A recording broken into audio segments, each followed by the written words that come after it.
folks are typing in there, let me introduce our topic for today. Our webinar today is going to be our marketing that moves, build the bridge between mission and volunteers. And so you may have seen Kirsten before. She is a recurring guest for us now because of popular demand, if you will. And yeah, so before we introduce her, like I said, my name is Gung. I am the CEO and co-founder here at Civic Champs. We've been at this since 2019. And so these are some of the logos I'm associated with. I should really update this page. It's been a while, but yeah, we've been helping with volunteer management software for the last 7 or so years now. And my own other experience, the logo I was thinking about putting on is I'm also the new development committee chair for a local nonprofit called Westminster Neighborhood Services. And so that gets me a little bit more hands-on experience understanding what you guys deal with on a day-to-day. So with that, I want to introduce Kirsten. She's from our partners at Firespring. They provide websites and marketing support for nonprofits, and she is the director of nonprofit solutions. Yeah, Kirsten, I'll let you sort of introduce yourself a little. Yeah, awesome. And I'll just take over here and I'm gonna screen share so that everybody can see my stuff. Maybe hang on just a second. There we go. The share button was hiding from me. All right. So yeah, my name is Kirsten Hill, and I am the director of nonprofit solutions at Firespring. We love being with all of you and having the opportunity to share this information and be able to chat with you a little bit today. Um, oh, there we go. Okay, now it's moving. So here's all my contact information, and we'll come back to a lot of that here in a little bit, but want to make sure that you have all of that. I also love to start this presentation with, I'm going to share a pet peeve with all of you. So one of the things that drives me crazy is when I hear nonprofits say, our nonprofit is the best kept secret.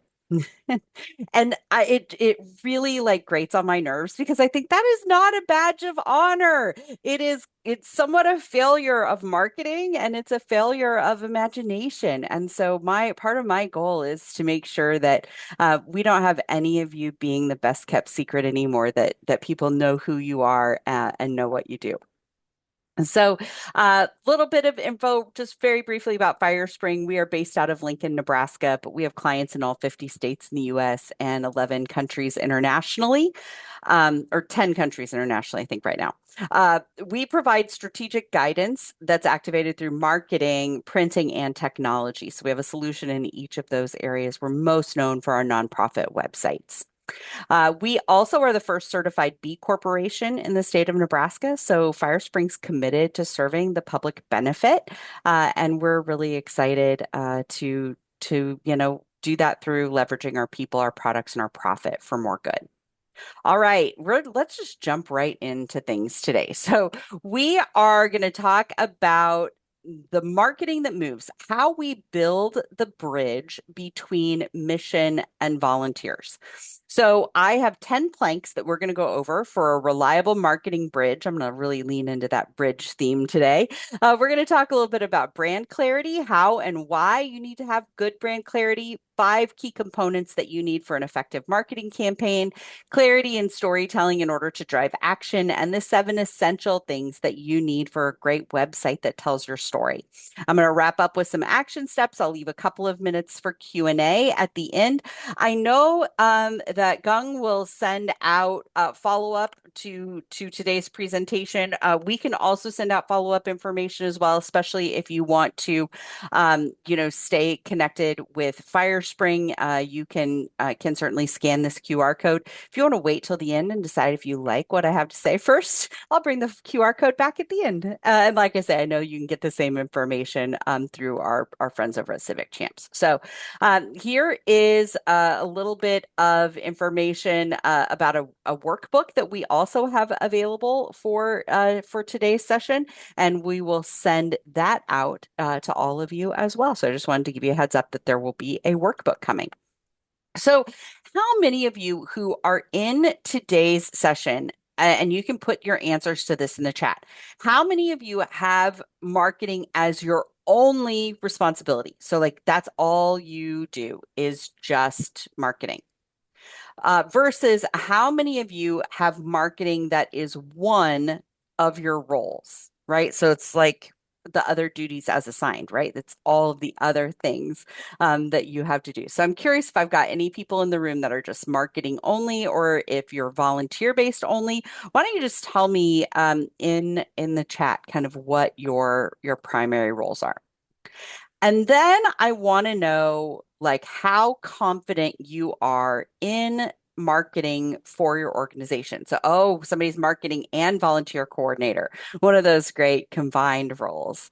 Marketing is part of the role as volunteer manager, all of the duties, but president. Yep, that sounds familiar. All of it. Okay, volunteer coordinator, marketing and program manager. Whew, somebody's got a lot on their plate. Okay. So, how confident are you in the marketing piece of what you're doing? So, if we're thinking again about that bridge analogy, are you standing on the edge of the bridge, like you're just getting your toe in with marketing, you're not totally sure, all the details and the ins and outs of it? Or are you kind of in the middle where you feel somewhat comfortable with it, but you're still, kind of getting familiar with the marketing piece of it? Or are you like the expert where you're like building your marketing bridge and all the other bridges around you and you feel really confident in the marketing piece? Because I think that's different. Like just because we have that in our role doesn't always mean that we're the most comfortable with it. So I'm kind of curious. Somebody said they just jumped off the bridge. Yeah, I get that. I feel that with some days too. Laura says that she is in the middle. Tammy is looking for more avenues. Okay, we'll give you hopefully some of those today. Design and marketing is your job by building the nonprofit. Lots of people in the middle. Okay, perfect. So, what we're going to talk about today really is about how we build the pieces to this bridge so that we are connecting our mission on one end of the bridge with our audience on the other.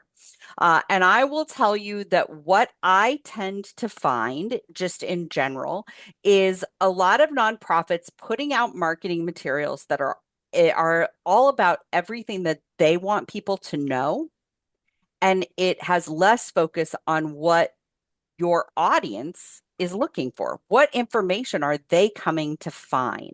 And I think it's a very different approach to marketing. So, we're going to talk today about how, when we're completing that bridge between marketing and audience, we're really developing a true connection with our audience. We are aligning them, aligning the messages that we have with the information that they want.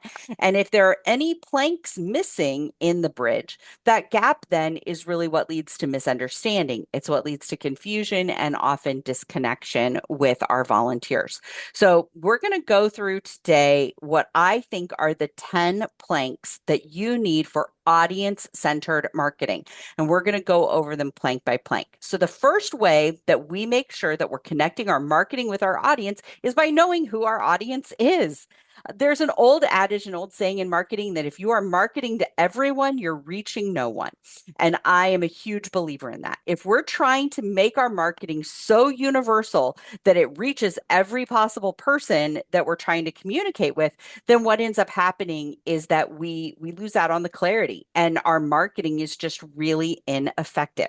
And so if we have just marketing that we're putting out there for the sake of doing marketing, that often leads to a wasted effort. And wasted effort often leads to wasted money. And so we want to make sure that when we're putting messages out there, we are really centering them based on who our audience members are. So is it volunteers? Is it donors? Is it clients? Is it board members? Is it funders? Is it other employees? Is it community members? Is it partners? And I will tell you that I also think that marketing for a nonprofit is one of the most difficult kinds of marketing that you can do. If I am selling, earlier I mentioned the Guinness beer commercials, or the Guinness beer ads as being some of my favorite marketing campaigns. If I'm selling Guinness beer, I am selling Guinness to people who drink beer, right? I have a thing and I am selling it to the people who want or drink that thing. But I think what the struggle is with nonprofits is that we all have, I've never met a nonprofit that has one audience. There's always multiple audiences. So you always have a list. I think most every nonprofit has a list that looks just like this list on the screen, right? There are so many of those audiences to reach. And so today we're really going to focus on that volunteer marketing and how we get there. Um, One of the first things that we need is brand clarity. And this hopefully is something that you can help to influence within your organization. But I always think it's important to remind people that your brand is not just your logo. The brand is how people feel when they encounter you. The brand is really it's all encompassing of your organization. Every brand needs a name for your organization. I'm pretty sure you've all got that. Every brand needs a logo. Every brand needs colors and a brand guide and a messaging guide. So how do we talk about our organization? How, what voice and tone do we use? Are we really upbeat or are we just factual, very professional? How we communicate to people is often as important as what we are communicating to people. And so we want to make sure that all of our brands are consistent. And the reason that that matters in particular when we are talking about volunteers is because brand consistency builds trust. It builds the trust in those volunteers that when they come and they give you their time and their effort, that it is going to be something that is valuable to your organization, that it's valuable to the community, that it is valuable for those that you serve. And so volunteers want to know, they need that clarity about what you stand for, what they're going to experience as a volunteer, and really what they can expect from the overall culture of the organization. And so, how we start to develop that consistency is through solid branding. So, you want to make sure that you have good branding, that you have consistent branding. That's how we're going to do it well. Anytime you can create a brand guide and you can align that brand guide with like your volunteer onboarding process, whether that's through a PowerPoint or a volunteer handbook or something like that. If we're carrying that brand, the overall look and feel through all of your materials, that consistency is really reinforcing. So we want that visual and verbal consistency, brand standards, voice, and tone. The third plank is strategy, tactics, and implementation. So if we're just putting out marketing and we have no strategy behind it, I tend to think that that is a little bit pointless. So I like my pencils here, right? We want to make sure that we have a strategy and a reasoning behind why we are conducting the tactics and the implementation that we have. Then, after we know the why and the strategy of how we're going to do things, then we can really implement those tactics. So, why it matters is because we want to be proactive with our marketing versus reactive. Proactive marketing tends to build momentum. It makes your job as a marketer or as a volunteer, generator, or volunteer connector. Good marketing and good strategy makes that job easier. It just in general, it is going to make your job significantly easier. I have always had the philosophy when it comes to marketing that we are better off establishing a plan. And then once we have established the plan, all we have to do is work the plan. If we don't establish the plan first, then it's like coming into the office on Monday morning and being like, "Oh my gosh, what was I gonna do today? Did I have a Facebook post I was gonna put out? Was I gonna do, XYZ, whatever it is?" And so, knowing and having that plan and that strategy and then working that plan just makes your job significantly easier. I think that there are, sorry, I don't know what happened to my slides here. They got a little messed up in the layout, but we'll get that fixed before we send it out to you in the final. But there are 5 key components that I think every marketing plan needs to have. So first of all, you want to have clear goals and objectives. And if you are just responsible for your volunteer marketing, then I think what you want to do is make sure that you have a plan and that you are tailoring those goals and objectives specifically to volunteers. You want to have a defined target audience. Again, in this case, we're talking about marketing specifically to volunteers. You want to have core messages, including your backyard barbecue pitch. And I'm going to talk about that here in just a minute. You want to have a tactical calendar. So know, what your seasons are for recruitment, what your seasons are for stewarding your volunteers, giving them thank yous and those kinds of things. You want to make sure that, again, you know who your audience is. Is your goal that you want to increase skilled volunteers, right? And what percentage do you want to increase those by? So having all of these things in your plan actually then just helps you to implement that down the road. Then once you implement that, you can measure the impact of your marketing. You can measure things like retention rate. How many active volunteer hours did you have? Do you have more volunteer hours this year than last year? How many people are you getting to convert from inquiry to sign up? So let's say you have 50 potential volunteers who inquire about volunteering, and you have 5 sign up out of that 50. Knowing what those conversion rates, inquiries to signups, knowing what those conversion rates are can also help you with your planning and your strategy. So that's a really important piece. Next is making sure that you have a simple, and we call it a sticky message. So something that's really going to stick. In order to craft a really good volunteer pitch, we need to know the problem, which is what your community needs, the solution, what role that volunteer can play, and the result. And I'm going to talk a little bit more here in just a second about that. The key to messaging is to keep it simple. If your audience can't understand your message, or they can't remember it, or it's too complex, then what ends up happening is it's really just a wasted effort.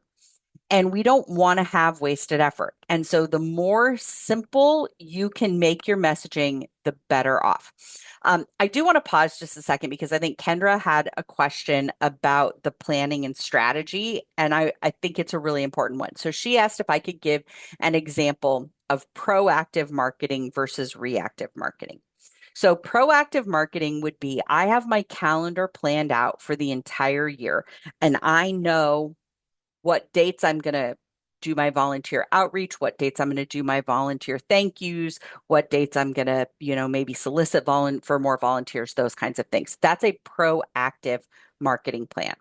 Reactive is, oh my gosh, I need volunteers for this event next month, and I haven't sent anything out. I don't know what I'm going to talk about. I don't know how I'm going to message it. I don't know what the theme is going to be. Like, I don't know how I'm going to reach people. That is reactive marketing. It is, oh gosh, I have this thing that has to be done now. And so now I have to deal with the thing, as opposed to having a plan and knowing what's coming. So proactive versus reactive. Great question. Thank you, Kendra.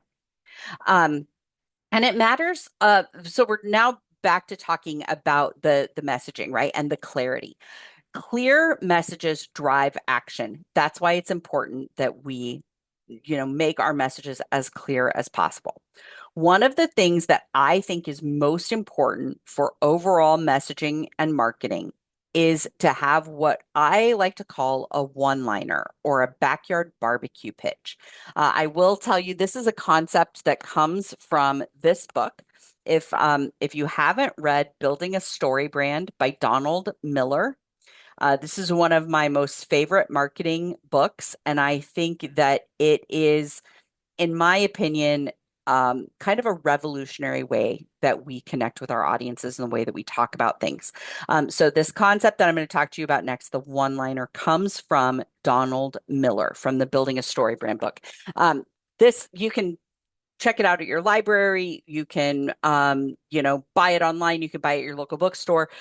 There is also a 2.0 version that's out now. If I were going to go buy it today, I'd go buy the 2.0 version instead of the one I have, but a really, really great resource. So in that book, Donald Miller talks about this backyard barbecue pitch. And so I think about this as kind of an extended elevator pitch.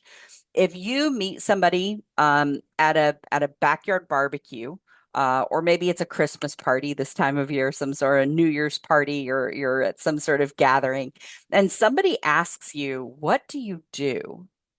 This is how I think that you should respond. Here's the problem, the main pain point that you solve. Here is the solution, what you do to solve it, and here is the result. What is the positive experience that is going to occur as a result? And so if we were going to design a one-liner, let's say you're again at a holiday party and somebody comes up to you and you're thinking to yourself, "Ooh, I wonder if they'd be a great volunteer." Because if you're volunteer recruitment, like that's what you're always thinking anytime you meet somebody new, right? And so this is what if they say, "Gosh, what do you do?" Here's what you might say. This is one that I had written for Habitat for Humanity, just FYI. So um, there are thousands of people in our community without access to safe, affordable housing. That's the problem. So we're gonna come right out. We're gonna answer them. What do you do? Well, did you know that there are thousands of people in our community without access to safe, affordable housing? I work for Habitat for Humanity, and we partner with volunteers to build and repair homes so that families can create stability and a brighter future. That's the solution, right? We partner with volunteers to build and repair homes. And when you volunteer, more families become safer, healthier, and better able to thrive in our community. That's the result that's going to occur, the positive result that occurs because of the solution. And so again, we're really addressing people in that specific order: problem, solution, result.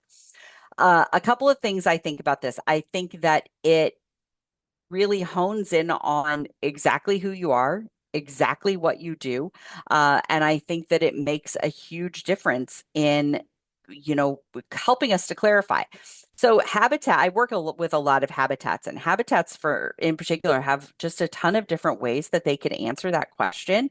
Well, we sometimes we build houses, and sometimes we have volunteers build houses, and sometimes we do training and education. Like there's all different kinds of things that habitats can say about what they do. But if you throw too much at people at one time, that's more than what they can retain. So we need to get the message simplified and clarified and open the door for them to ask the next set of questions. And so I think that however we can simplify and clarify those messages, the better off we're going to be. So next is we want to focus all of our marketing effort, in my opinion, or the majority of our marketing effort, on storytelling. Storytelling is really the heart of marketing, and I think it's the heart of good marketing.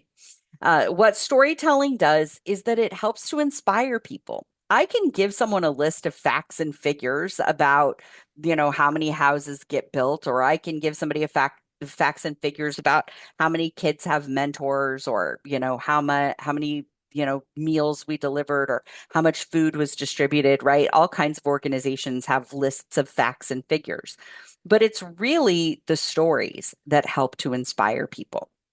And so when we are telling stories, we want to make sure that we are doing that well, that we're using authentic voices, that we keep an eye to ethical storytelling. And there are a ton of great resources out there on ethical storytelling. One of my favorites is a website, ethicalstorytelling.com. There's a ton of great resources available there. We always want to make sure that we have consent in our storytelling, that when we're telling a story of someone that has received our services, that we're making sure we only do that with consent. And the same with a volunteer. If we're telling a volunteer's story about their experience, we also want to make sure that we have their consent as well. And we want to do all of that in a way that is, dignifying and honoring the subject of our stories. And I think that there are three stories that every nonprofit should tell. And I think the first is the mission story, why you exist, who and how you serve. This is also part of the way that we capture potential volunteers, right? Because we want to get them excited and interested and to care about our mission. The second story that we should tell is the individual client impact story. What is the impact that our organization has on the lives of the people that we serve? And I think sometimes you can combine the client impact story with the volunteer story, right? What role does the volunteer play in the client's impact story? And what is the future story? What is possible with your audience's help? If we have more volunteers, what could we do in the future? How can we change more lives? I think every organization, and here we're on to plank number 6, needs a strong digital home base. And that really means that you need a solid website. I live in a small town in Nebraska, so I live right outside of Lincoln. Today I'm in Lincoln in the office, but I live in a small town just outside of Lincoln. And I call it a quintessential Hallmark town. Like it literally looks, especially these days, like you could film a Hallmark movie in our downtown and it would be believable. And so when I think about websites, I compare it to like my small downtown Main Street. But and when I'm walking down the street, there's all these doors to different shops that I could go into. There's boutiques, there's a bookstore, there's a consignment store, there's all of these sweet little shops on my main street. But the front door, if I open the front door and walk in, I'm gonna learn a lot about that business. Your website is doing that same thing. It is your front door. It is your access to the main street of the whole world. And if your website isn't telling people who you are and what you do and how you make lives better, um, you know, how you just really conduct your work and how you make the world a better place, then you're missing things, right? Your website needs to be that front door. It needs to be open. It needs to be welcoming. It needs to be clear. It needs to be easy to interact with. And that matters because we have zero point 0.5 seconds in order for users to form an opinion about your website online. And so, if your website is out of date, if your website looks like it's really old and there's old information on it, looks like it hasn't been updated, if it's just hard to find information that you need, then we're not connecting with our audience in the way that we really need to. And so there are 7 things that we at FireSpring believe that every nonprofit website needs to have. It needs to be branded and be consistent with your other branding. It needs to have fresh content. So if you haven't updated your website recently, if somebody goes to look at your volunteer page, for instance, and you haven't updated your, volunteer manual in 5 years, they're going to think, gosh, they don't have any new volunteers, so they haven't updated this information. You want it to be accessible. So accessible not only to clients, but to volunteers as well. You want the website overall to provide a good user experience. You want it to have a clear call to action for your volunteers so they know where to click, they know where to go. You want it to have your fundraising tools built in or embedded, and the same with your volunteer, recruitment, volunteer intake forms, those kinds of things. Event pages and registration need to be on your website, and ideally, you want it to mesh with your email marketing tool as well. So if somebody goes onto your website, they sign up for your email, they're automatically connected to your organization overall. So all of those are the essential things that you need to have a website that tells your story. I will say I have an entire webinar that is on these 7 tips. So if you want more information about website, maybe drop a note in the chat, and I can get you an upcoming get you signed up for an upcoming session of that webinar, or I can get you a recording of an old one if you really want to delve into the website essentials. Then plank number 7 is really all about our messaging and our content. Content pillars are how you stay focused and how your audience stays connected. It is making sure that you are delivering a consistent message, that your audience knows what to expect, and that the messaging is really targeted to each of your audiences. So, why it matters is because good messaging and good content keeps your communication aligned. It helps you to balance your communication. So let's say you have 4 content pillars, and content pillars are really groups of content that you're gonna talk about. I've got some examples here in just a minute. Um, and and you have all of those figured out. It means that you know that you're going to post information on a regular basis about each of those content pillars.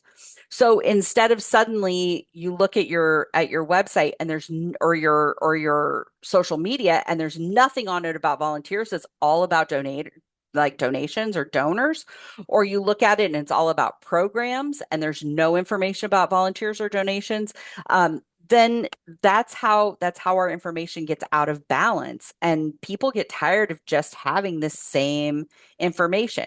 So content pillars helps you to make sure that you are organizing your information around around specific kind of content areas, and it helps you to speak with purpose and consistency.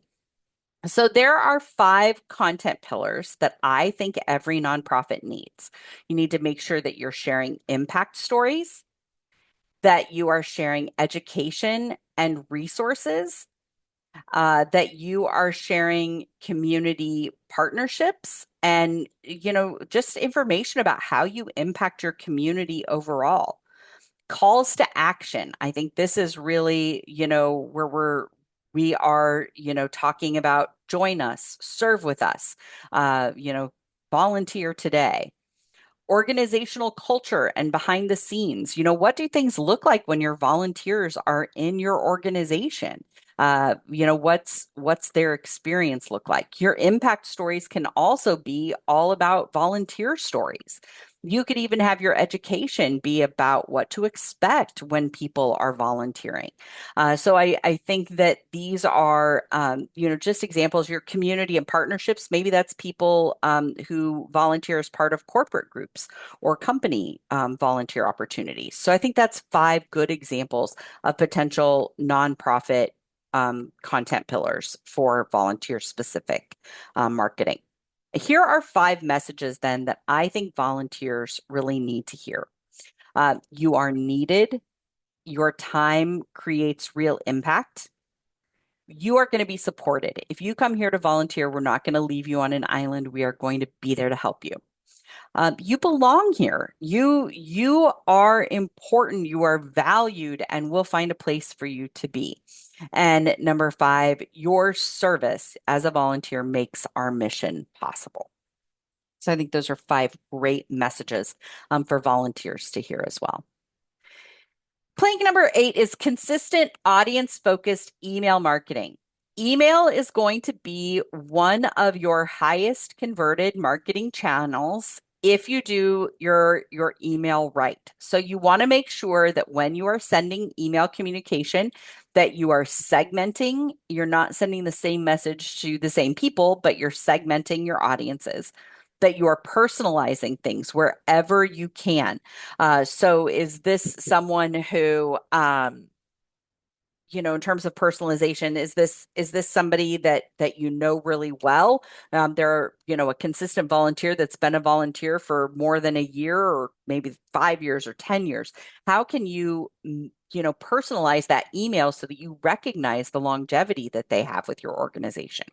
And then can you provide genuine value and respect their email inbox? Don't just send emails for the sake of sending emails, but make sure that all of your emails have a purpose. So when you're working specifically with volunteers, I think there are 5 types of email marketing that, work for volunteers. First of all, some sort of a volunteer welcome series.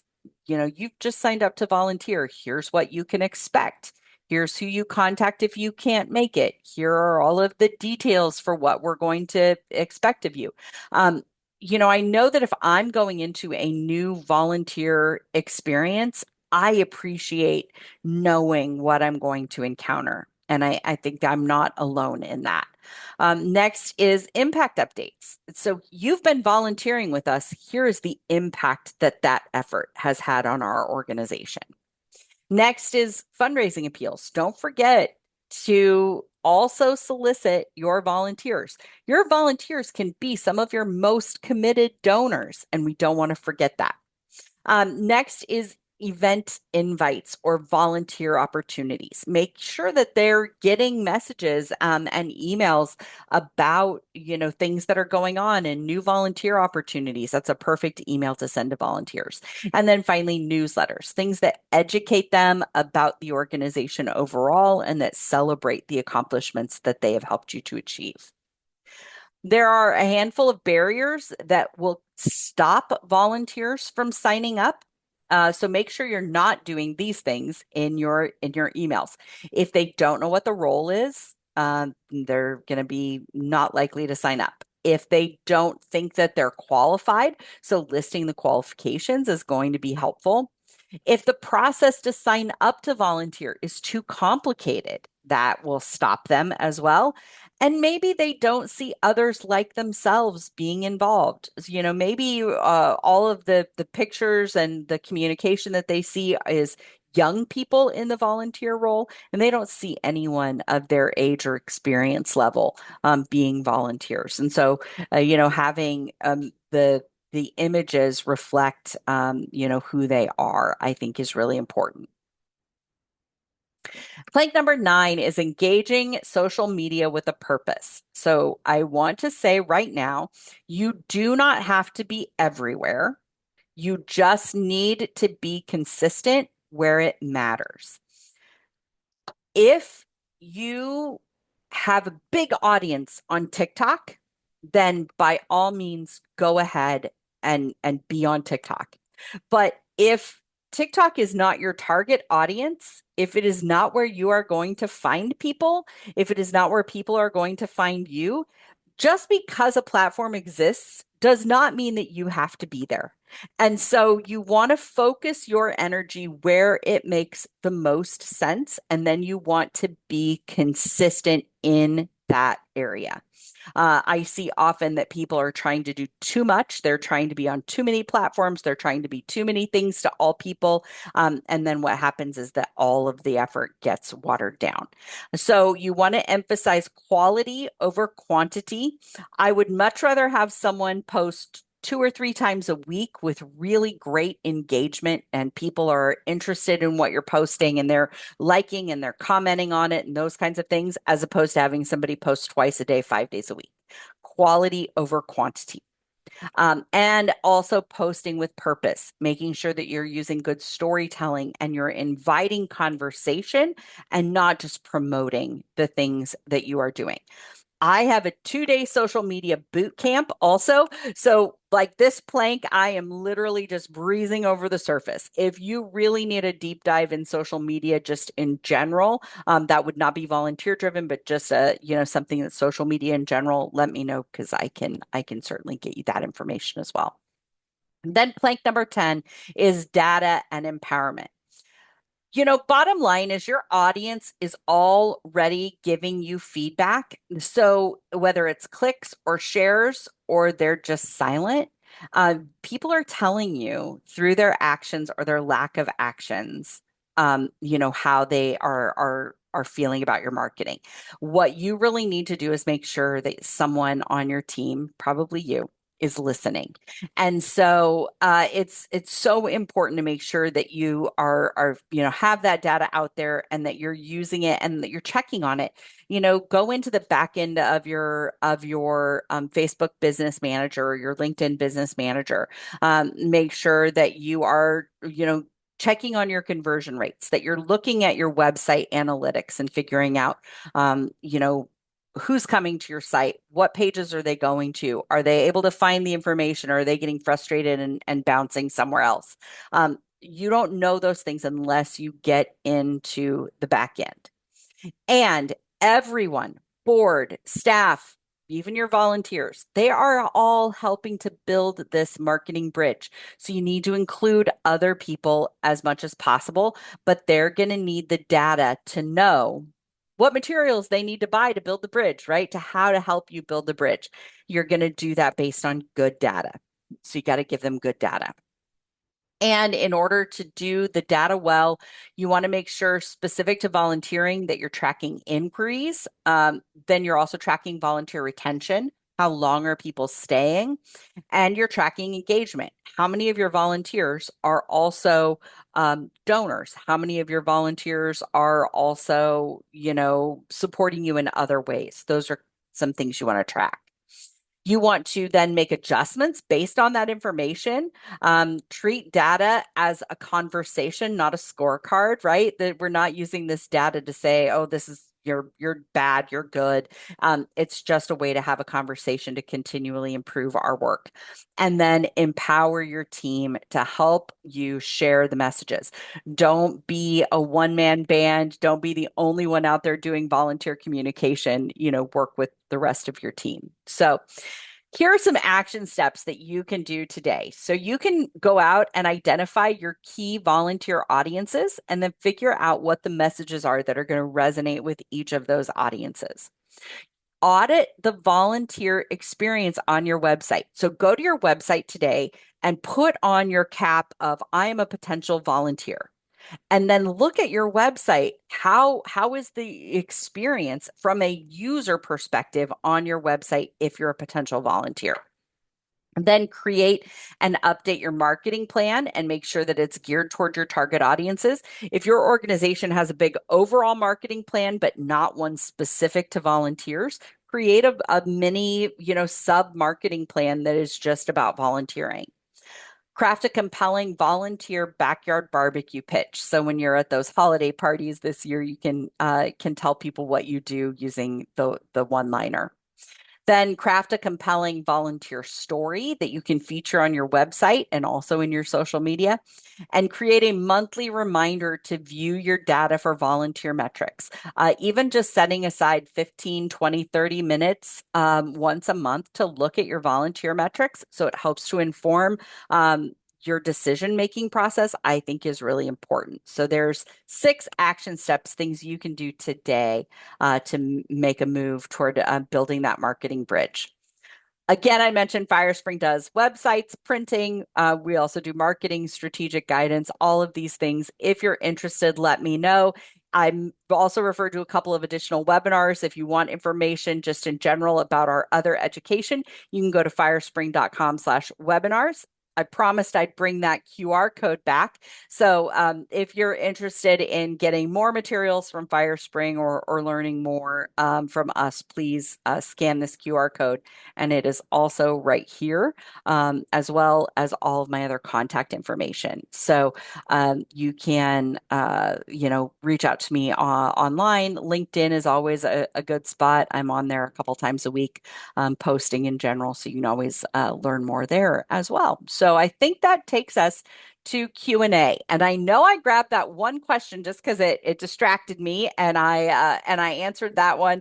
I don't know, Gung, are there other questions that were posed, or do we have people who have additional questions now that we're here?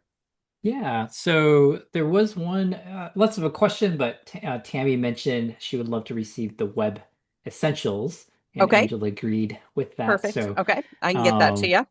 yeah, if you send that to me, Yep. we'll include it in the follow-up email. I think I mentioned this earlier. We are recording today, so people will get a copy of that in addition to the slides as well. Yeah. And then Amanda just asks, yeah, are there any upcoming seminars or general marketing for nonprofits? So we are looking at our 2026 calendar right now. So January, our next one is going to be on it is marketing related, but it'll be around SEO and search, in addition to I guess what I'm not sure they've landed on AEO, which is AI search.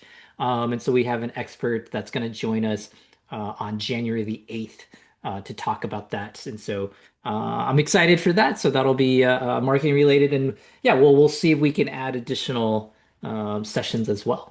Right. And I will say too, Amanda, when you get a copy of the materials, the workbook that is included is more of a general marketing. It's not necessarily just volunteer specific. So you can take some of the exercises that are in that marketing workbook and build out a more comprehensive marketing plan. So um, point that out too.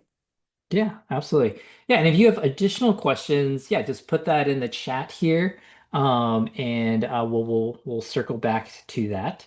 In addition, we did mention there's some freebies, and so there is the freebie in terms of the where'd it go? Da, da, da, da, da, da, da, da. It disappeared on me. Well, Yeah. we're gonna send out the workbook as well. And then the other thing I'm gonna do is I'm gonna put in chat here. Oh, that's right. This is from last time. That's why it's There it is. all right. So here, yeah, it's a freebie from Firespring, Marketing That Moves. It's gonna be that workbook. And then we're always looking for feedback on our presenters. And so Sweet. if you want to take a moment here, if you really liked Kirsten's presentation, please let us know. If you want more marketing materials, kind of sessions, let us know about that. Somebody asked for sort of more AI sessions last time, and so we're going to look into that as well. And so, yeah, always love bring new guests here to the webinars that really kind of make an impact in terms of your day to day, right?